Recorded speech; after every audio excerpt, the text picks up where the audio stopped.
Hello everyone, today I'll tell you how to remove or even replace your image sky in any of your Photoshop version with this quick and easy trick. After watching this complete tutorial, you will get to know how to use this trick in all of your Photoshop versions.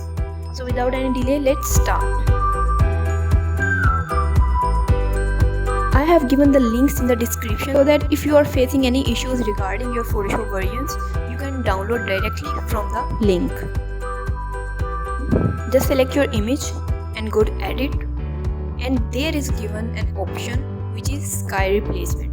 You just need to select it, and you can also import new skies, and also if you want to select any custom sky, you can also import that from your media libraries. But the specific option is not given in all those Photoshops. If you wanted to download Photoshop, the link is given in the bio. Just download directly from the description and start using this specific feature.